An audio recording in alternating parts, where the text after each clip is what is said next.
एक दिन एक लड़के ने अपने गुरुजी से पूछा, गुरुजी, आप हमेशा खुश रहते हो, चिंता मुक्त रहते हो। जब मैं आपसे इस आनंद और खुशी का कारण पूछता हूं तो आप कहते हो कि ये पूरा संसार अनंत आनंद में प्रकट हो रहा है, आनंद और प्रेम के अलावा कुछ नहीं है। लेकिन गुरुजी, अगर ये बात सच है तो मेरा मन हमेशा खुश क्यों नहीं रहता और मुझे इस संसार में इतने सारे लोग परेशान क्यों दिखते हैं? गुरु ने कहा, माया है, संसार का आकर्षण, और अविद्या है खुद को ना जानना। ये दोनों चीजें एक ही हैं जिस कारण मन दुखी रहता है। लड़के ने कहा, गुरुजी, माया मोह अज्ञान ये सब मेरे लिए किताबी कंसेप्ट है, मैं इन्हें कभी प्रैक्टिकली नहीं समझ पाया। भोले लड़के की बात सुनकर गुरुजी हंसने लगे। उन्होंने कहा, अभी रात हो गई है, हम इस पर कल चर्चा करेंगे। 2-3 दिन निकल गए। माया और मन पर गुरुजी ने कोई चर्चा नहीं की। फिर एक अजीब घटना हुई जिसने लड़के को माया के प्रत्यक्ष दर्शन करा दिए। हुआ यूं कि एक दिन दोनों गुरु और शिष्य नदी पर सुबह स्नान करने को गए। वापस लौटते समय उन्होंने पहाड़ों में से एक दूसरा रास्ता लिया जो थोड़ा कठिन था लेकिन छोटा भी था। तभी नए रास्ते में उन्हें एक बड़ा सूखा बरगद जैसा विचित्र पेड़ दिखाई दिया। जैसे ही गुरुजी इस पेड़ के पास से निकले, उन्हें ऐसा लगा कि ये पेड़ उन्हें अपनी तरफ खींच रहा है। गुरु पेड़ की तरफ खींचते चले गए और पेड़ से चिपक गए। ऐसा होने पर वे चिंतित स्वर में मदद के लिए पुकारने लगे, अरे जल्दी करो, मुझे इस पेड़ ने पकड़ लिया है, मैं इससे चिपक गया हूं, मेरी मदद करो। लड़का आश्चर्य से चकित रह गया क्योंकि उसने अपने गुरु को उस दिन से पहले कभी असहाय और व्याकुल नहीं देखा था। लड़के को स्तब्ध खड़ा देख गुरु और जोर से चल रहे थे, क्या तुम मेरे शिष्य नहीं हो जो दूर खड़े हुए हो? तुरंत मदद करो, मेरे पैर खींचो, ये पेड़ मेरी शक्तियां खींच रहा है, मुझे अंदर से बेचैनी महसूस हो रही है, मेरी जल्दी से मदद करो। लेकिन गुरु के पैर आगे बढ़ नहीं रहे थे। वो सोचने लगा कि मैं पेड़ के पास जाऊंगा तो कहीं यह पेड़ मुझे भी ना खींच ले, और अगर ऐसा हुआ तो हम दोनों की मदद कौन करेगा? तभी उसने दूर से आवाज लगाकर कहा, गुरुजी, आपने इतने सारे लोगों की मदद की है और आज आपको मेरी मदद चाहिए।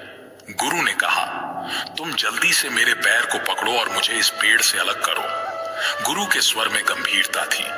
लड़का उस पेड़ के पास पहुंचा और उसने पूरी ताकत लगाकर गुरु का पैर खींचा, लेकिन वो उन्हें पेड़ से अलग नहीं कर सका।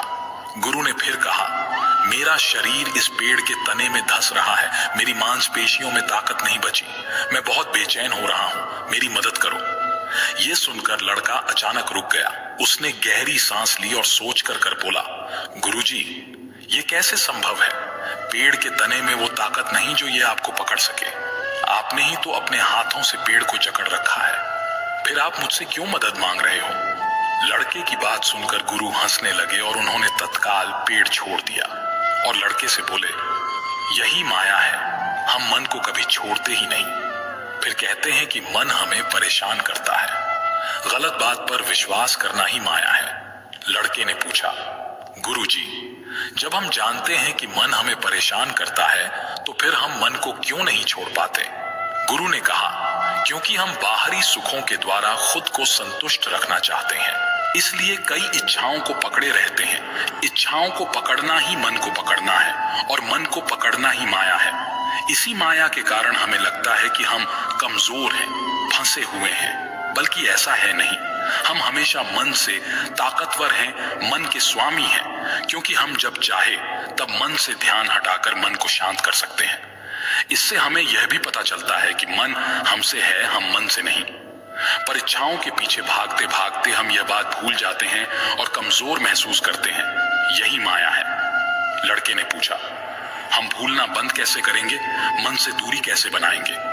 गुरु ने कहा, जैसे स्थिर चट्टान को बड़ी लहरें डिगा नहीं पाती, उसी प्रकार तुम्हें विचारों के वेग से ज्यादा स्थिर, ज्यादा शक्तिशाली बनना है। ये शक्ति कैसे जागृत होगी? पहला लेसन गुरु ने कहा, जो मान लोगे वो सत्य है।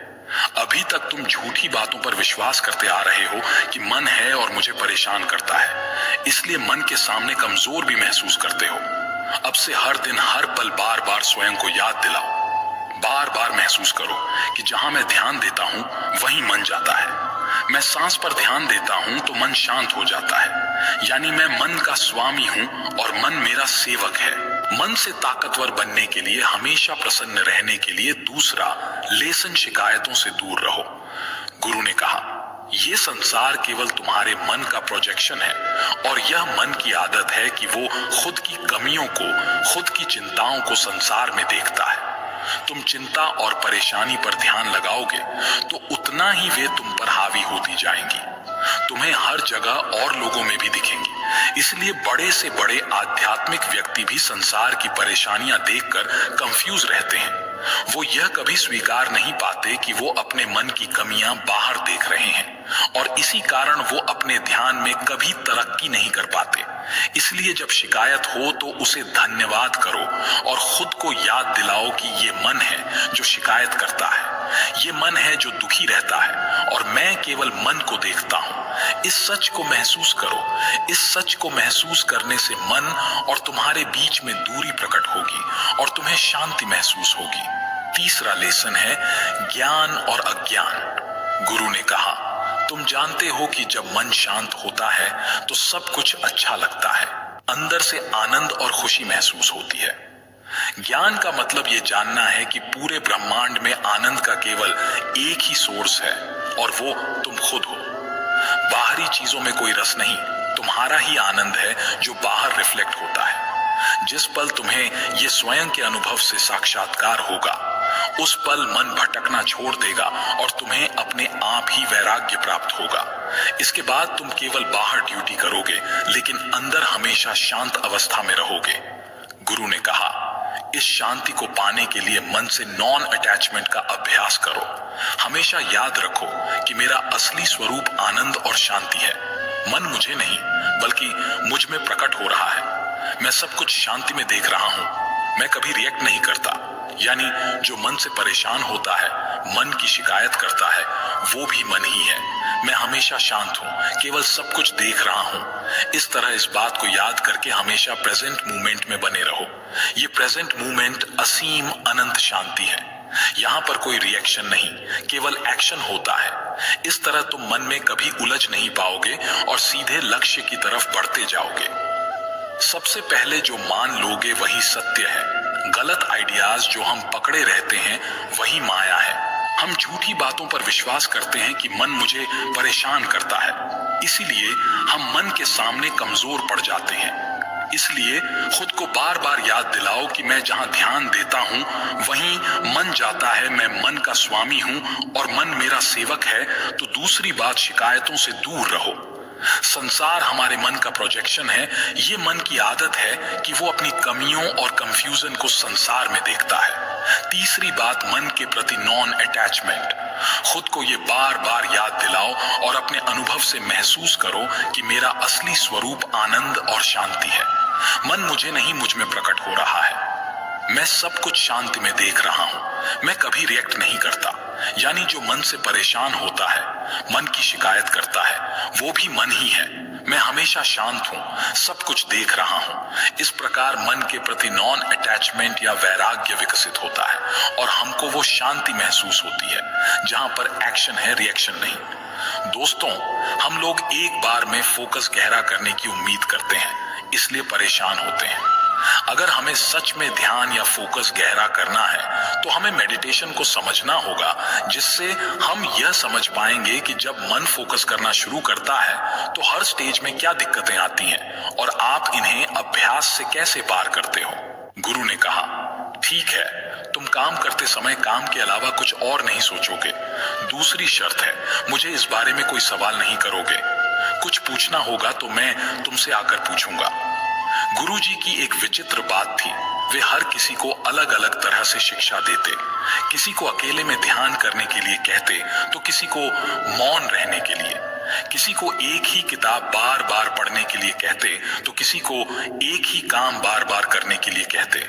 एक दिन एक चरवाहा गुरु के पास आया और बोला, गुरुजी, मैं ध्यान सीखना चाहता हूं और जीवन का सत्य जानना चाहता हूं। गुरु ने मुस्कुराते हुए कहा, बेटा, ध्यान और इसका तरीका समझना बड़ा सूक्ष्म विषय है। तेज और स्थिर मन वाले ही ऐसा कर सकते हैं। उस लड़के ने कहा, गुरुजी, आप ठीक कहते हैं, मैं अनपढ़ हूं, दुनिया नहीं जानता, सही गलत भी ज्यादा नहीं समझता, पर मैं मन से असंतुष्ट हूं। ये मेरा मन कहना नहीं मानता, इसलिए मेरे अंदर ध्यान सीखने की और मन को जीतने की तीव्र इच्छा है।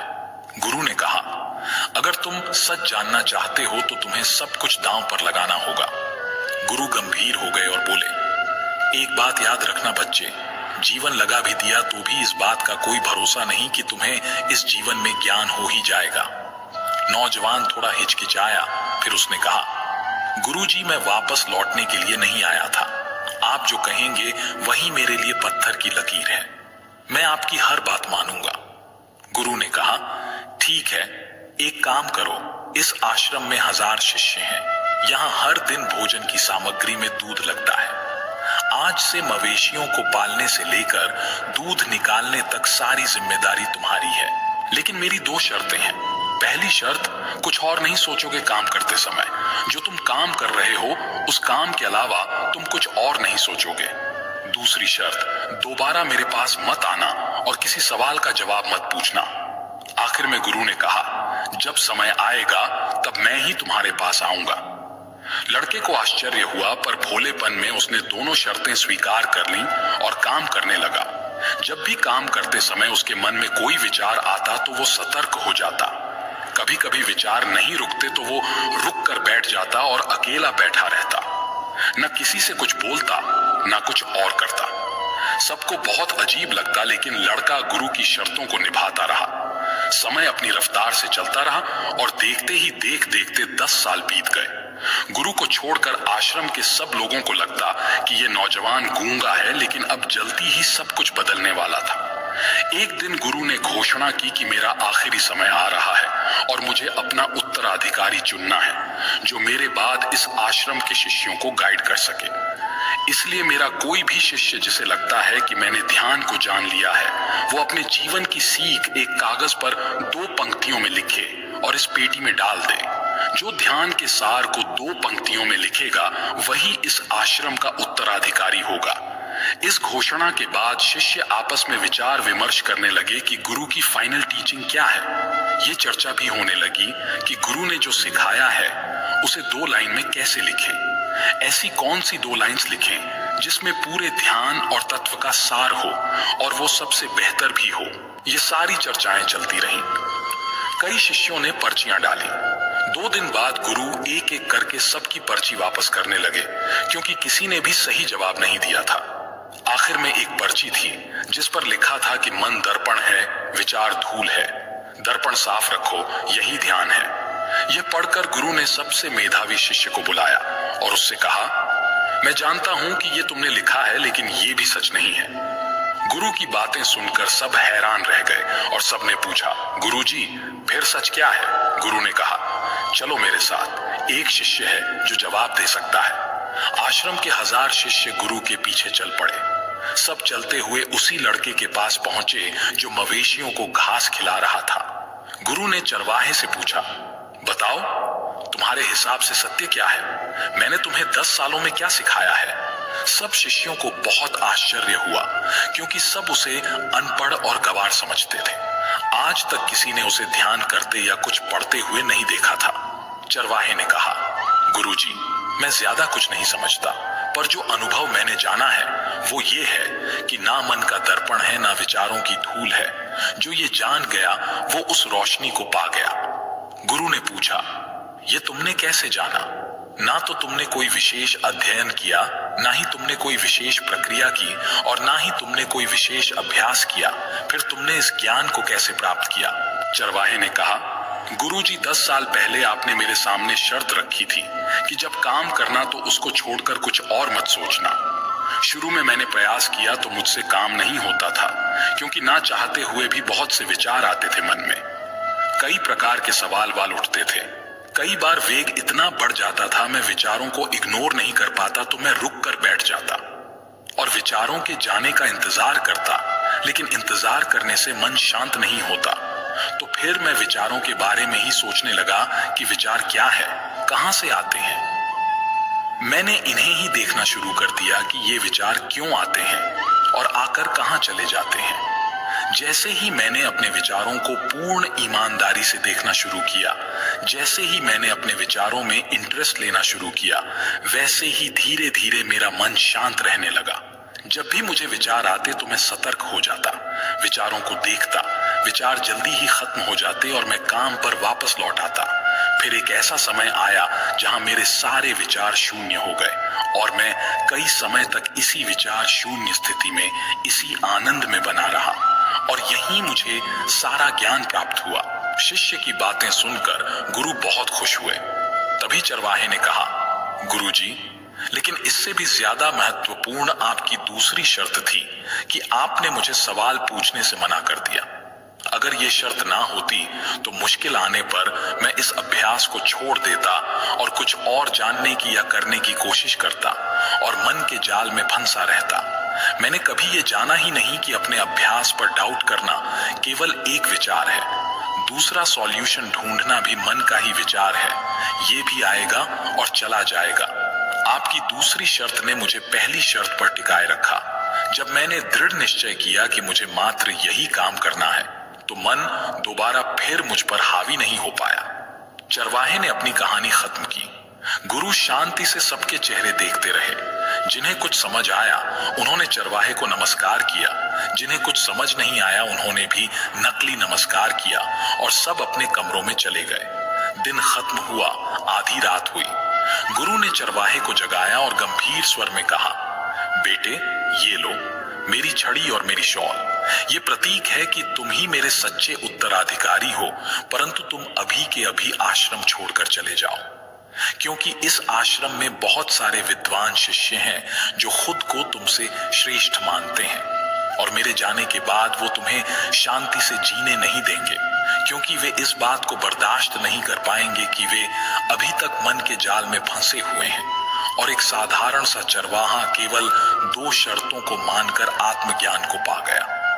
चरवाहे ने गुरु को प्रणाम किया, पैर छुए और रात ही रात वहां से निकल गया।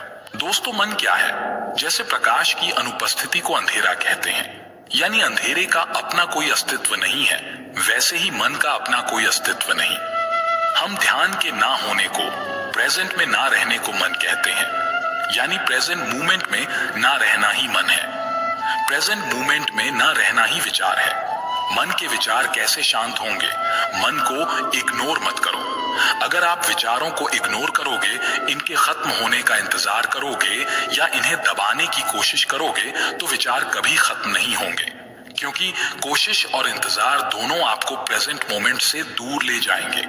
इसलिए जो कुछ प्रकट हो रहा है, मन, शांति, विचार, उसे देखना ही ध्यान है। जैसे ही आप प्रेजेंट मूवमेंट में आते हो, वैसे ही मन का वेग शांत होने लगता है। अगली बात है शक्तिशाली मन। मन की ताकत एकाग्रता में है और केवल ताकतवर मन ही शांत हो सकता है और शांत मन ही प्रेजेंट मूवमेंट में रह सकता है। इसलिए नई नई चीजें सीखने के बजाय एकाग्रता से अभ्यास करना सीखो। जिस इंसान के पास कंसंट्रेशन नहीं होता, उसका मन डाउट्स और चिंता से विचलित होता रहता है। डाउट्स क्या होते हैं? जितने डाउट्स हमें आते हैं, जितनी शिकायतें होती हैं, वो भी बस विचार ही हैं जो हमें प्रेजेंट मूवमेंट से डिस्ट्रैक्ट करते हैं। इसलिए अभ्यास करने का दृढ़ निश्चय करो। हर हाल में अभ्यास पर टिके रहो। एकाग्रता विकसित करो। एकाग्र होकर उचित कर्म करना ही ध्यान है। जो ऐसे डर निश्चय से जीतता है, उसे मन के ऊपर जीत मिलकर ही रहती है। स्वामी विवेकानंद कहते हैं कि बिना कंसंट्रेशन के कुछ हासिल नहीं होता। दोस्तों, एक राजा को सजावट का विशिष्ट सामान रखने के लिए एक शानदार अलमारी की जरूरत थी। उसने कई बड़ई और हुनरमंद कारपेंटर से अलमारी बनवाई, लेकिन किसी का काम राजा को पसंद नहीं आया। मुसीबत ये थी कि राजा गुस्से के लिए बदनाम था। अगर अलमारी पसंद ना आती तो वो कलाकारों को सजा सुना देता। एक बार राजा ने आश्रम से एक कलाकार को बुलावा भेजा। वो अपनी अद्भुत कला के लिए दूर दूर तक प्रसिद्ध था। वो कीलों और अन्य चीजों का इस्तेमाल किए बिना लकड़ी के टुकड़ों को जोड़कर फर्नीचर या घर बनाता था। उस कलाकार को खबर मिली तो वे अगले दिन ही राजा के दरबार पहुंचा। राजा ने उससे कहा, मैं अपने राज दरबार में रखने के लिए एक विशेष अलमारी बनवाना चाहता हूँ, ताकि अलमारी में कीमती सामान रख सकूं, जहां महल में आने वाले राजसी मेहमान इन सामान को देख सकें। ये सामान बहुत ही खास और खूबसूरत है, इसलिए अलमारी भी ऐसी ही निराली होनी चाहिए, जिसकी अद्भुत कला पहले कभी किसी ने ना देखी हो। कलाकार ने थोड़ा सोचने के बाद कहा, ठीक है, मैं आपके लिए अलमारी बना दूंगा, पर एक समस्या है। मैं अगले 5 दिनों के लिए व्यस्त हूं। 5 दिन बाद मैं आपके लिए अलमारी बनाना शुरू कर दूंगा। पूरे दरबार में सन्नाटा छा गया, क्योंकि सब राजा के गुस्से को जानते थे। आज तक किसी ने राजा को इंतजार करने को नहीं कहा था। उस कलाकार का जवाब सुनकर राजा ने सोचा, इसको ऐसा क्या जरूरी काम है जो ये मेरा आदेश टाल रहा है। राजा ने सोचा, ठीक है, पहले इससे अलमारी बनवाता हूं, बाद में इसे देखता हूं।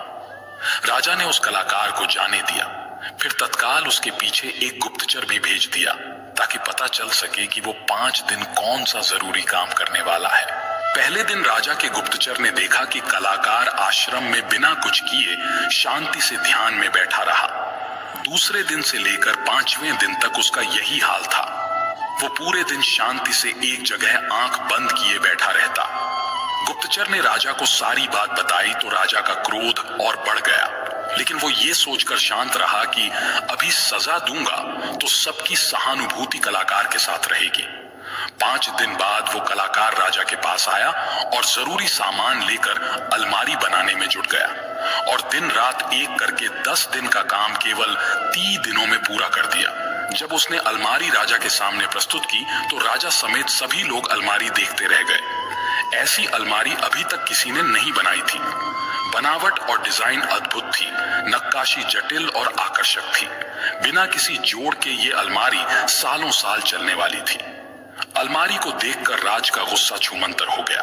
वो अत्यंत प्रसन्न और हैरान हुआ, क्योंकि वो जानता था कि कलाकार ने इंसानी काबिलियत से कहीं बेहतर अलमारी बनाई है। जिस अलमारी को बनाने में जवान युवक को 10 दिन लग जाते, उस काम को 55 साल के इस कलाकार ने बिना किसी खामी के 3 दिन में पूरा कर लिया है। ऐसा अद्भुत काम और प्रतिभा देखकर राजा का अहंकार पिघल गया। राजा ने उससे कहा, आपने अकल्प कार्य किया है, जिसकी प्रशंसा शब्दों में संभव नहीं है। लेकिन मेरे मन में एक सवाल है कि आप काम शुरू करने से पहले 5 दिन खाली क्यों बैठे रहे? इसका रहस्य मुझे बताइए। उस कलाकार ने उत्तर दिया, राजन, आपको ऐसा क्यों लगता है कि मैंने 5 दिन कुछ नहीं किया? अभी आप जो अलमारी देख रहे हैं, ये उन 5 दिनों के ध्यान का ही परिणाम है। उसने आगे कहा, पहला दिन मैंने मन से असफलता और डर के विचारों को त्यागने में लगाया, क्योंकि मैं जानता था अगर आप मेरे कार्य से खुश नहीं हुए तो मुझे जेल हो सकती है। मैं जानता था कि अगर डर लेश मात्र भी मन में रहा तो अलमारी में कुछ ना कुछ कमी जरूर छूट जाएगी। इसलिए मैं पहले दिन बिना रिएक्ट किए भय के विचारों को देखता रहा, जब तक कि वो शांत नहीं हो गए। दूसरे दिन मैंने मन में आने वाले कमजोरी के विचारों को खत्म किया। मेरे अंदर राजा के लिए अद्भुत अलमारी बनाने का कौशल नहीं है। मैं इन सभी डाउट्स को तब तक देखता रहा जब तक मैं इनसे अलग नहीं हो गया। तीसरे दिन मैंने मन से कीर्ति और पुरस्कार की आशाओं और इच्छाओं को जाने दिया। मैं अलमारी बनाकर राजा से विशेष इनाम प्राप्त करूंगा, मेरा नाम और कीर्ति होगी। मैंने इन सब विचारों को जाने दिया और केवल शांति में बैठा रहा। कलाकार ने कहा, मैंने चौथा दिन अभिमान को छोड़ने में बिताया, ताकि जब मैं सफल हो जाऊं और लोग मेरी प्रशंसा करें तो अहंकार मुझ पर हावी ना हो पाए। मैंने 5वां दिन मन में इस अलमारी का स्पष्ट चित्र बनाया और अपने काम को लेकर विश्वास पैदा किया कि राजा को अलमारी जरूर पसंद आएगी। मन में यह चित्र बनाने में 5वां दिन निकल गया, और इस तरह मैंने अपने मन से उन सारे विचारों को हटाया जो लक्ष्य पाने में बाधा बनते हैं। परिणाम स्वरूप अलमारी कुछ ही समय में बनकर तैयार हो गई। दोस्त, सबसे पहला लेसन, मन 4 तरह की बातें करता है। अगर सफल नहीं हुए तो क्या होगा? मैं सफलता के लायक नहीं हूं। सफल होऊंगा तो प्रसिद्धि मिलेगी, मेरा नाम होगा। और चौथा, सफलता का अहंकार। ये सब मैंने ही किया है। मन की इन 4 तरह की बातों के चलते हम प्रेजेंट में नहीं रह पाते, अपनी शक्ति क्षीण करते रहते हैं, जिस कारण मन और इसके विचार हम पर हावी हो जाते हैं। दूसरा लेसन है डर का झूठ। मन अंदर ही अंदर हम सबसे बोलता है, तुम तैयार नहीं हो, तुम काबिल नहीं हो। ये बात हम सबको अपना पूर्ण योगदान, पूर्ण शक्ति लगाने नहीं देती। इसलिए जिस पल तुम डर को जीतोगे, उसी पल सफलता तुम्हारी हो जाएगी। विचार केवल विचार है, वास्तविकता नहीं। कलाकार ने देखा कि अगर मैं अलमारी नहीं बना पाया तो राजा सजा भी दे सकता है। इस विचार के प्रकट होने से मन में, शरीर में डर महसूस होता है। फिर उस कलाकार ने स्वीकार किया कि ये डर केवल एक विचार है, और विचार केवल अंदाजा है, सच्चाई नहीं। सच्चाई ये है कि मैं इन विचारों को आते जाते देख रहा हूँ। फिर वो तब तक शांत में बैठा रहा जब तक आने जाने वाले डर के विचारों से मन की शांति को कोई फर्क नहीं पड़ा। जब कलाकार ने मन से विचलित होना बंद किया तो डर भी जड़ समेत नष्ट हो गया। अगला लेसन है फोकस ऑन एन विजन। जैसा आप सोचते हो वैसा आप बन जाते हो, जैसी आप कल्पना करते हो वैसा ही काम करते हो।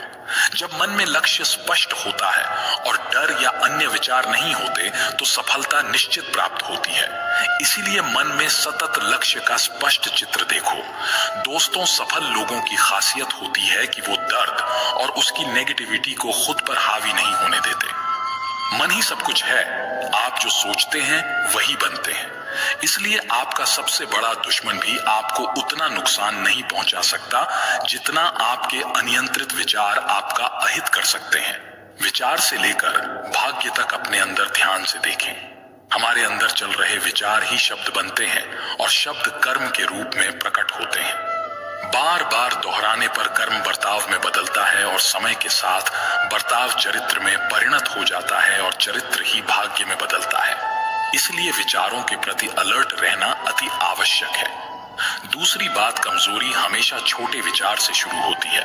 अगर इस बीज को यही नष्ट ना किया जाए तो छोटा सा विचार जल्दी बड़ा झाड़ बनकर बुद्धि को भी ढक लेता है। सही इरादा विकसित करें। कई बार हमारे मुंह से कुछ गलत बात निकल जाती है तो काफी देर तक दुख होता है। कभी गलती होती है तो मन काफी समय तक अफसोस से भरा रहता है। इस भारीपन और दुख से बचने के लिए सही इरादे यानी राइट इंटेंशन का होना जरूरी है। जब भी आप कुछ करने जा रहे हो तो खुद से पूछो, इस एक्शन के पीछे मेरा इरादा क्या है? क्या मैं दूसरों को दुख पहुंचाने या नीचा दिखाने जा रहा हूं? खुद से पूछो, क्या मैं खुद को बेहतर दिखाने का प्रयास कर रहा हूं? इरादे के प्रति सचेत रहने से और इन्हें पॉजिटिव इंटेंशन से जोड़ने से आप मन की नेगेटिविटी कम कर सकते हो और दुख से बच सकते हो। दूसरी प्रैक्टिस मन के प्रति अलर्टनेस विकसित करती है और नेगेटिव विचारों को शांत करती है। वो है माइंडफुलनेस, यानी बिना किसी जजमेंट के इस पल में जो हो रहा है केवल उसे देखना, यानी अपने मन के अच्छे बुरे विचार, इमोशंस और यादों को बिना रिएक्ट किए केवल देखना। जो स्वयं को देखता है वही सबसे बड़ा तपस्वी है। जरा एक बार सोचिए कि अमूमन हर दिन जैसे ही आप सुबह उठते हैं तो आपका दिमाग कैसा महसूस करता है। अधिकतर दिन ये तुरंत ही अपने विचारों में घूमने लगता है, जैसे कि आज आपको क्या क्या करना है, किससे किससे मुलाकात करनी है और कल क्या बचा रह गया था जिसे आज पूरा करना है। आपका दिमाग पूरे दिन भर का प्रोग्राम एक सुपरफास्ट कंप्यूटर की तरह बनाने लगता है। ज्यादातर लोगों के दिमाग में बिस्तर से उतरने से पहले ही ये सब एक तूफान की तरह चल चुका होता है, जहां कई बार आप अपनी पुरानी यादों में भी जाकर खुद को आंकने लगते हैं। मतलब आप अपने दिन की शुरुआत ही खुद को थका देने वाली एक्टिविटीज से करते हैं और एज ए रिजल्ट अक्सर आप अपने दिमाग को सुबह से ही पजल डोमेन में भेजना शुरू कर देते हैं। सुबह एनर्जी भरपूर रहती है, इसलिए उस वक्त इसका पता नहीं चलता। तो अगर आपकी दिनचर्या भी कुछ इसी प्रकार से शुरू होती है तो शायद आज आपको कोई सलूशन मिलेगा। एक बार सोचिए कि क्या होगा यदि आप इस मानसिक तूफान को शांत कर सकें और अपने अंदर गहरे में कहीं एक स्थान पर फिर से पहुंच सकें जो अत्यंत शांति और सुकूनदायक है। और इस शांत स्थान में केवल आपको धूप अंधेरा नहीं मिलने वाला, बल्कि इसे एक गहरे विशाल महासागर की तरह समझें, जहां शांति कोई ऐसी स्थिति नहीं है जिसे आप जबरदस्ती और सिर्फ महसूस करते हैं, बल्कि ये कुछ ऐसा है जिसे आप वास्तव में जीते हैं और अनुभव करते हैं। कंडीशन सिर्फ एक ही है कि लाइफ से आप पूरी जिंदगी वही पा सको जो वो देने आती है। दरअसल जब आप स्वयं को खाली होने की अनुमति देते हैं तो कुछ मुक्तिदान घटित होता है।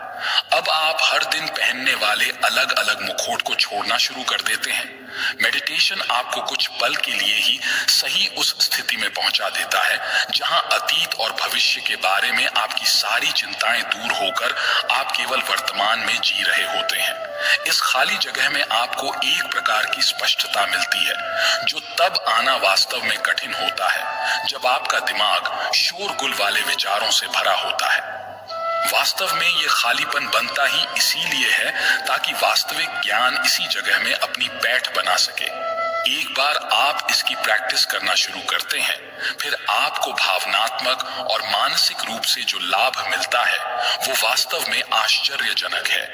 यही वो बिंदु है, वो ब्रेक पॉइंट है, जहां आप खुद से सभी प्रकार की भारी अपेक्षाओं और आत्म आलोचनाओं को छोड़कर केवल स्वयं बच जाते हैं। जैसे आपके कंधों से कोई भारी वजन उतर गया है और आप काफी हल्का और स्वतंत्र महसूस कर रहे हैं।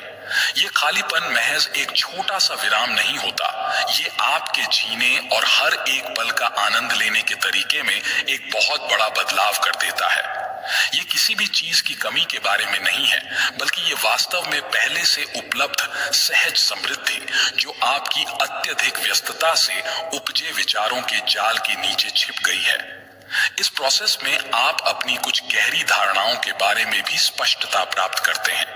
जैसे आपने सुना होगा कि कुछ भी हासिल करने के लिए हमेशा प्रयास और संघर्ष करते रहना चाहिए। ये मानसिकता हमें ये सोचने पर मजबूर करती है कि जो कुछ भी पाने लायक है वो केवल कड़ी मेहनत और अथक प्रयास से ही आ सकता है। लेकिन जब आप खाली होने की प्रैक्टिस शुरू करते हैं तो आपको कुछ बिल्कुल अलग, बिल्कुल ही नया एक्सपीरियंस होता है। अब आपको पता लगता है कि कभी कभी कुछ पाने के लिए आपको लड़ना ही नहीं पड़ता, बल्कि वहां पर शांतिपूर्ण समर्पण ही वास्तविक सफलता दिलाता है। आपको पता चलता है कि अपनी गहराई में आप पहले से ही पूर्ण हैं, और ये एहसास होते ही आप इस भ्रम से बाहर निकल जाते हैं कि आपको ऐसा होना चाहिए या वैसा होना चाहिए। खाली होने का मतलब ये नहीं है कि अब आपको कुछ करना नहीं है, बल्कि अब ये करने के बजाय कुछ खोजने में बदल जाता है। इनफैक्ट ये उन परतों को हटाने जैसा है जो वास्तविक चीज के बारे में आपके दृष्टिकोण को अवरुद्ध कर रही है। हमें अक्सर यह सिखाया पढ़ाया और समझाया गया है कि हमें केवल उसी चीज की कद्र करनी चाहिए जो हमें कड़ी मेहनत से मिलती है। लेकिन आध्यात्मिकता की दुनिया में रास्ता काफी सीधा है। ये कड़ी मेहनत के बारे में बात नहीं करता, बल्कि ये जो है उसे शांति से स्वीकार करने के बारे में बात करता है।